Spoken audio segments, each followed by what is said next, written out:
James Potter, Remus Lupin, Sirius Black, Peter Pettigrew, Paul Sabret, and the Prisoner of Azkaban by gonzoclock. Chapter 7. Remus Lupin looks down at his shaking hands, feeling a bit like his bones have all decided they've had enough and that the time for revolution is now. This moon is going to be bad. Everyone knows it too. His friends have been tiptoeing around Remus for days now. He's actually in the library hiding from them right now. He loves his friends, of course he does, but they are simply too much for him to handle right now. Remus needs to go meet with Dumbledore and make sure that the shack is still an option for him. The thing is, he doesn't particularly want to do that. He mostly wants to go back to 18 years ago when he still had a mother and a life and quite possibly even a future. Remus, says the voice of one of the twins, cutting into his reverie. Remus looks up, a spike of irritation jolting through him despite himself. The twin, George, if Remus isn't mistaken, and he rarely is, holds his hand up placatingly. Sorry, didn't mean to startle you, George says. You didn't, Remus says, colder than he intended. Right, George says, raising an eyebrow. Oh, yeah, I was told to give this to you. George holds out a hand, and Remus takes it. George holds out a note, and Remus takes it. He hates how much his hands are trembling, hates how obviously abnormal he is, but George doesn't comment. Instead, he shoots Remus a wink and a grin and walks off. See you around, Remus, George calls back. See ya, Remus repeats absently, staring at the note in his hands and what it reads. He's confused and extremely on edge. The note, in a spiky script, simply reads, Miss Lupin, come to my office at your earliest convenience. By that I do of course mean as soon as you get this note, as what we have to discuss is time-sensitive and more important than whatever it is you are doing at this moment. Professor S. Snape. Remus blinks, then crumples the note in his hands as he goes to stiffly stand up. Nothing else for it then. Remus makes his way through the mostly empty halls of Hogwarts. Class has let out for the break, and most everyone has gone home. It's something of a relief, since Remus has gotten just about all the stares and whispers he can handle. The official story is that he's Professor Lupin's nephew, but he doesn't think anyone really believes it. Remus can't blame them. The presence of James alone sort of ruins that plausibility of that story. So, Sirius has been having a grand old time pretending to be the illicit son of mass murderer Sirius Black. In Remus's opinion, he's having a bit too much fun scaring the younger years. He really is going to get cursed one of these days. Remus pauses at the door he knows to be Snape's office, feeling queasy. He doesn't know what this could be about, but he doesn't like it. The Marauders and Severus Snape were never on the best of terms, not by a long shot. Not to mention that it's far too close to the moon for Remus to handle an irate Professor Snape. Remus sighs and raises his shaky hand to the door, knocking softly. It's not like he can just ignore the note. Come in, says a flat voice. I got your note, Remus says as he opens the door and takes a couple hesitant steps into the room. Yes, sit. Remus does so. Professor Snape looks up from the papers he's going through and levels a flat stare at Remus. Remus swallows, wishing that Pete was with him.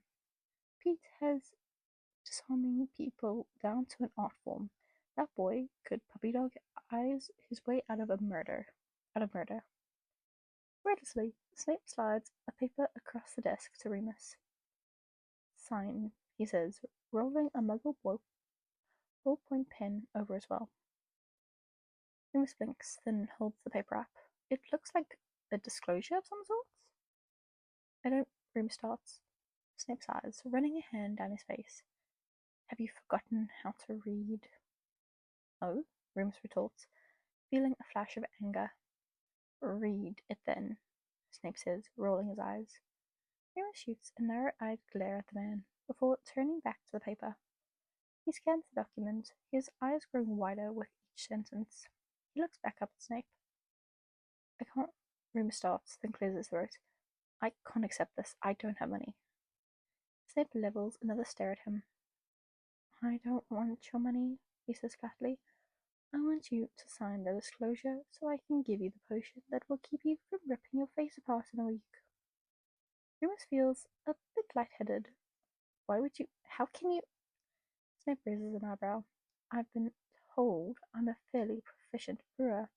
I assure you the Wolfsbane potion is well within my capabilities. That's not what I meant, and you know it, Remus says.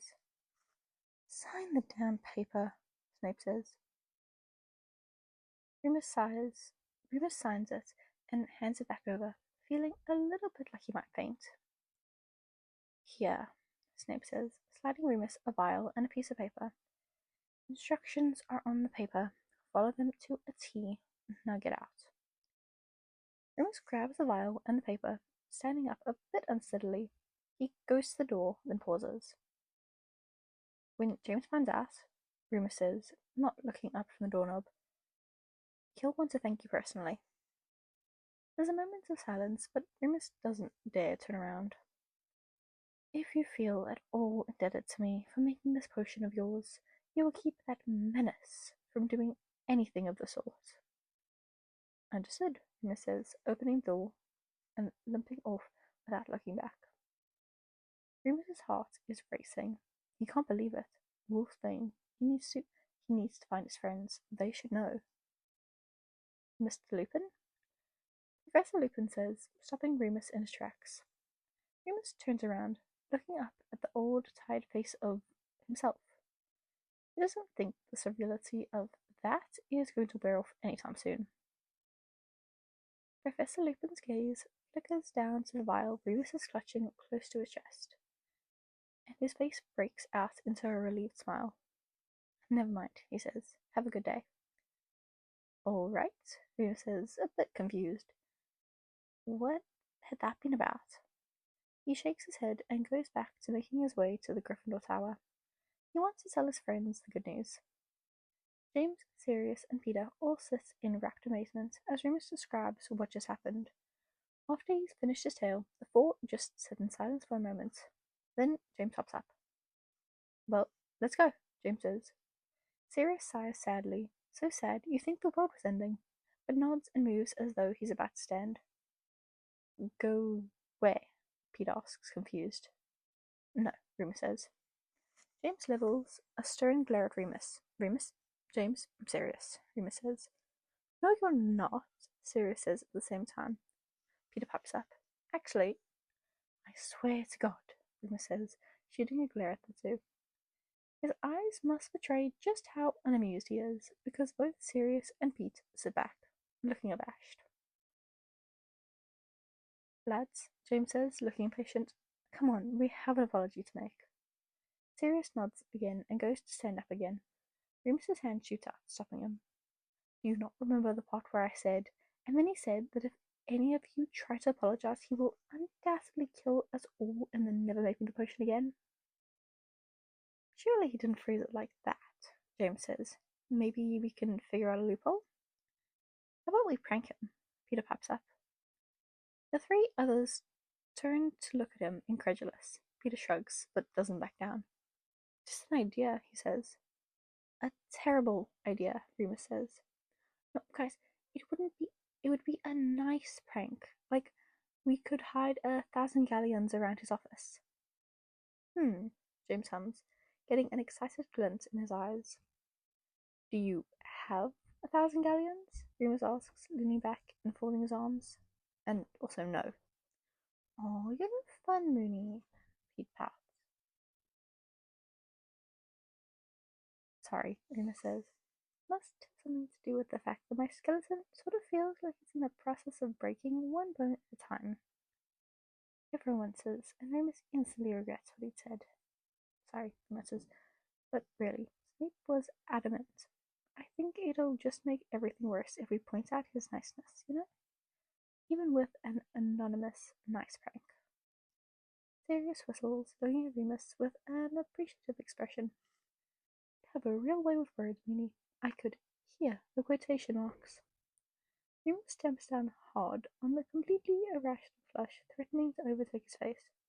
Honestly, this This crush has more than overstayed its welcome, especially now that they're in this mess.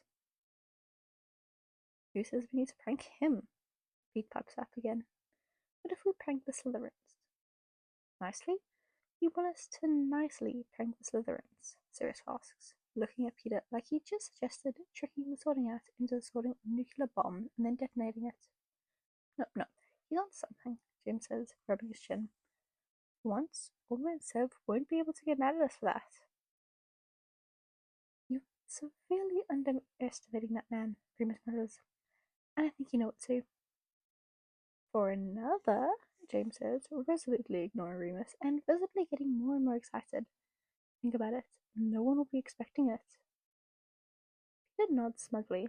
It'll basically be the best prank in existence, which makes it perfect for our comeback, James says, jumping up and beginning to pace.